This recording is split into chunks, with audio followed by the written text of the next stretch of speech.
Our next speakers are Maryellen and Douglas Austin, who'll be talking to us about being a patient and a patient family advisor. Good afternoon. Our talk's going to be a little bit different. I'm sure what you've listened to most of the day has been very clinical. I guess I can say that we are the reasons you all do what you do, and thank you for that.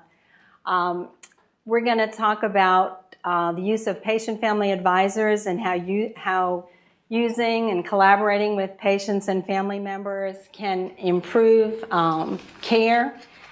Have I got... Okay. I'm going to talk about the Patient-Family Advisor Program at Emory, and then Doug is going to talk a little bit from the perspective of being a patient with, I don't know, we lost track, 60, 70, 80 plus days in an ICU bed. The Patient-Family Advisor Program is part of what is patient-family-centered care here at Emory. When Doug was in the hospital, Emory believes in patient-family-centered care. We were treated with dignity and respect. We were able to participate in almost every aspect of his care. Information was shared in a timely fashion. And the fourth core concept of patient-family-centered care is collaboration. And so that's what we're doing now. We're collaborating with the staff in an effort to make things better for other patients and family members. The Patient-Family Advisor Program at Emory started in 2008. It was part of implementing patient-family-centered care and what Emory called the care transformation model. Right now, I probably need to update the slide, there's probably closer to 180 people like us who participate in all aspects of planning, implementing care that takes place at Emory. We are volunteers who are just willing to talk about our experiences. We collaborate with the staff to develop patient family-centered policies and procedures. The goal of having people like us is to create a set of conditions where everyone is collaborating and working together as partners to improve care. Not only should a patient and family member be involved in their own care, but there is significant evidence that shows involving us as organizational partners in both clinical and non-clinical settings can improve the quality of care at your institutions. Our story, I'll make it brief because I could take up all day. He's like a professional patient. Doug had congestive heart failure. He was sick for a very, very long time. We went to lots of different doctors, lots of different hospitals, and then eventually we were blessed to find Emory. Doug spent months in Emory CCU waiting for a heart transplant. He was very, very sick. Actually, I don't think anybody expected he would make it. After he got well, when we went back to visit the nurses, they said things like, boy, we were really worried about you. You were like circling the drain. Somebody had already flushed. So those of you that are familiar with cardiac care, your ejection fraction when you're healthy is like 55 to 60. His was 6. So he was barely able to do anything. Again, we lived in the ICU. I went home maybe 2 or 3 times over a 60-day period. Just sat in the recliner next to the bed, listening to beep, beep, beep, thinking if there was going to be one more beep. And on April the 6th, we got a miracle. Young man, a 26-year-old boy by the name of Brandon, passed away, and his family made the courageous decision to give us some more life. I still get choked up. It's a little bit more emotional today because about 3 weeks ago we met Brandon's father for the first time. So Doug got a heart transplant, and He's doing great. So after he recovered, the nurse who was the unit director in the CCU asked us if we'd be willing to serve as patient family advisors. And of course we said yes, because we felt like it would be a great opportunity to kind of pay it forward because of the miracle they performed. Some of you are wondering if using patient family advisors really is necessary. And let me just say that we see a totally different picture than you see. Our insights are very different than yours. You can see here is a quote from a respected individual who believes in patient family-centered care. And again, our perspectives are very different than yours. The next slide here will kind of give you an idea of how you see things and how we see things. You're familiar with everything that's going on. We haven't got a clue. We have people coming in and out of the room. We don't know who's a doctor, who's a nurse, who's an x-ray tech or, lab tech. And so we're afraid, we're vulnerable. And so we're not familiar with the hospital environments. And so having patient family advisors to kind of point things out to you when you're trying to plan care, when you're trying to implement policy changes, really will give you a different perspective than you have among yourselves. Again, we're volunteers. We kind of just can explain what we see or how we think. We can tell you what things went well, what things could have been done differently. We can come up with solutions that you might not even think of. One story that comes to mind, and this is kind of a simple thing, but Emory's a pretty old hospital, and after transplant, Doug went to the CVICU, and that is probably the oldest part of the hospital. The rooms are extremely small. And you can imagine how much equipment you have hooked up to you after a heart transplant. I've never seen so many IVs hanging in my life. But it's an old unit, and so you enter the unit through a door, and you're in basically the nursing station. And then all the patient rooms are on the exterior. So for me to go see him, I would have to come in, go to the nurse's station, kind of wander back to his room back there in the corner. And with HIPAA and all of that, they have passwords. You call on a phone and ask if it's okay to come in. And the unit, we were at a meeting one time with the nurses from the unit, and they were having a terrible time because people were not keeping track of the passwords. A family member was asked, what's your password going to be? And they would write it down and keep it by the phone. So when somebody would call in and say, my password is, I don't even know, Harry Houdini or something, the nurse would look it up and say, okay, it's all right for you to come in. But then people would forget, a patient would be discharged, another patient, or they wouldn't write it by the phone. And so they're saying, what are we going to do? What are we going to do? And Doug and I were sitting at this meeting kind of looking at each other like, this doesn't sound like it's all that complicated. So we said, why do you let us pick the password? We don't care what the password is. And they were like, really? I said, no, I got enough to worry about. And we said, why don't you just assign passwords to the rooms? And I don't know, they have 7 or 8 rooms. And they said, that's a really good idea. So we tried to think of something. They said, we like flowers. So Doug and I went home and we looked up 8 different flowers and cut 8 pictures of these flowers, off the internet and printed them out and laminated them. We brought them back to the hospital, and we had a laminated sheet by the phone that said 403 is rose, 405 was petunia, and within 2 or 3 days, everybody knew just, the room layout.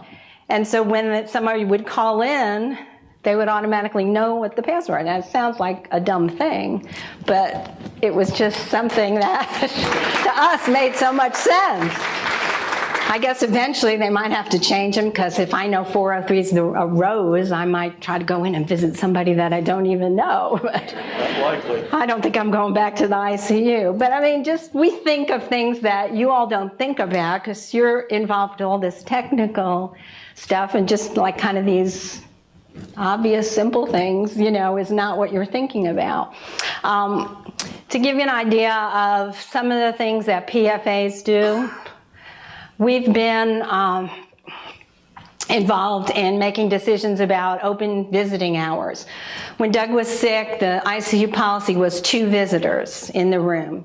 So that meant that if anybody came to visit, I had to leave because most of the people that came were our friends and it was another couple, so whose turn is it to be in the room? So we talked about that and said, well, you know, we understand you have to have guidelines, but maybe kind of be a little flexible. So Emory now has pretty much open visitation. There are no visiting hours, you know, based on the condition of the patient and what's going on. You can have pretty much as many family members in there as you would like. Let me go back. We've been on committees where we've discussed whether or not families should be present during resuscitation. Right now, there are a lot of units at Emory that allow that. It's still up to, I think it's based on the decision of the person who is in charge of the code, but in most cases, family members are allowed to be there. If he was taking his last breath, I wanted to be there, even just, you know, to have my hand on his foot. You know, I'll stay out of your way, but I felt like I needed to be there to say goodbye. We've done seminars where we've participated in bedside shift change and rounds. We've written a lot of, or helped write a lot of educational materials for patients and families. This is one we did for the CVICU, just kind of things that we need to know. Like, where's the bathroom? What time does the cafeteria close? You know, is there an ATM machine in the building? So just things that, you know, were helpful to the patients and family members. We helped with the sepsis initiative at Emory, and we put together some literature. This one on the left, it's a 2-part pamphlet. I think the first part they give out, if there's a patient that's suspected of having sepsis, it explains a little bit about what sepsis is. And then we have a second pamphlet that's given out if the diagnosis is actually made. It kind of tells the family what to expect, what the treatments are going to be. It has a place where they can write down questions. So we've done some things like that. The one on the right is just one part of a bulletin board that we did in some of the critical care areas, talking about infection control and what you should or shouldn't do if you're visiting a critically ill patient. So that kind of gives you an idea of what we do as patient family advisors. I'm going to let Doug talk about what it's like to actually be the patient, and talk a little bit about the part that you guys don't see, the things that happen after we go home. Okay, this is life after ICU. Is that on? Do you want to read this one? This is going to be like 2 different parts. The first part is like ICU delirium. They want me to talk a little bit about that. When I was delirious, I didn't even know it. So, you know, this is all, you know, thought about from a life post perspective. But to give you an idea, when I first woke up after my transplant, I had an imaginary computer screen floating in front of my face about 2.5 feet away, and it was constantly changing. I was trying to figure out what was going on, and that lasted for 2 weeks. Every time anyone would come in the room, my wife, the doctor, friends, I had to reset them on the computer screen. I used the nurse call button. Drove some people pretty crazy there for a few days, so they took that away from me. Oh, that was the mouse on the computer. I was resetting people. I do know this. I had this one, life or death decision I had to make, and I talked to Maryellen about it. I said, I got 2 things. I got to pick one, and whichever one I don't pick is not going to exist anymore. And I didn't even want to talk about it for a while. She kind of drug it out of me, and I had to choose between Mike Huckabee and orange juice. And it seemed perfectly normal to me at the time, but when you look back, you think that's kind of weird. And I had this computer screen floating in front of my face for a couple of weeks, but when I finally got out of the ICU, got to the Mason House, it's a little recovery place we have here on campus. I'm a big fantasy sports fan. I was playing fantasy baseball. I was in the league at the time, and of course I took 2 weeks off for my transplant. But I finally got to the Mason House. She stuck a computer in front of me, and I had no idea how to use it. We had actually spent another week at the Mason House, which is like 3 weeks after my transplant. I finally got home. And it was maybe another 5 or 6 days after that, I'm at home sitting in my office, And it occurred to me, my brain wasn't working right. It's like, that was the first hint I had that my brain wasn't working right. The next day I was fine. Apparently I just completely recovered, but it was just an overnight thing. But the day before, I remember, I'm just not right. I don't know if I'm ever going to be thinking clearly again. And I guess I finally came out of it enough to where I realized I wasn't thinking right, and then the next day I was fine. But ICU delirium is very, very strange stuff. I said some strange things, did some strange things, but it was probably a total month after my transplant that when I finally was back to normal from the head. You have strength issues too. They say that for every week of lying down and being in bed rest, you can lose up to 20% of your muscle strength, and that's like compounding. So I know I waited in the hospital a couple of months before my transplant, so that's about 8 weeks worth. And when I finally got me to the Mason house, I couldn't stand up. I mean, I could walk fine if somebody could stand me up. I could stand without any trouble. I could walk without too much difficulty. I couldn't walk very far, but I could walk a little bit. But just standing up, lifting myself up from a sitting position, I couldn't do that. And my wife wasn't really aware of that. When they discharged me into her care, they said, he's fine, he's good to go. I watched the physical therapist walking him down the halls, but I had no idea how much she was doing to get him up from the seated position. Yeah. Found out when we got to the parking lot. Yeah, we got to the parking lot of the Mason house. It's our little halfway house, after transplant place. And she, the nurses staff loaded me into the car at the hospital, and she drove me to the Mason house and went around, opened the car door like I normally do for her, opened the door to let me out. I couldn't get out of the car. She had to take one leg at a time and get them out of the car. And when she finally got me standing up, I still couldn't do anything. Come on, get out. We're here. And he's looking at me like, what do you expect me I wasn't strong enough to even pick a leg up. So, I had a lot of recovery to do. But it's kind of amazing when you think about it. I mean, it's been 5 years since my transplant now. Before my transplant, I couldn't even walk and breathe at the same time. And, I can outrun my 6-year-old granddaughter. So it's pretty crazy, really, the amount of recovery you can do. So the strength all comes back. It just takes time. And again, you don't stay in the hospital long enough to be fully recovered. So all your recovery's got to happen at home. And I guess, yeah, she wants me to talk about sleep. I didn't sleep well in the hospital. I think the whole time after transplant, for the rest of the week, I don't think I slept at all. She finally, tricked me into sleeping by putting the headphones on me and covering my face with a washcloth, a wet washcloth to kind of make me tired. I'd sleep a little bit, but when I got home, I still had sleep issues. And I guess it's just, I don't know what caused it, but could have been just the part of the delirium. My head's not working right. My sleep cycles are messed up. But I didn't sleep well for maybe a month or two after my transplant, but I'm sleeping great now. But that's one of the things that can happen. Sleep issue. I mean, when you're not sleeping, it's hard to recover, if you're not sleeping properly. And that's one of the things that slowed my recovery a little bit. But the strength came back, and everything's working right now. But oh, no, sometimes I think his brain is weird, but that's just it. But yeah, it's been quite an experience. But as far as ICUs, I think I might consider myself an expert, because of just the time I did, not any training I had, just the length of stay. So I guess we'll open it up to questions. If you have any questions about the PFA program, anything you want to ask about delirium, post-ICU syndrome?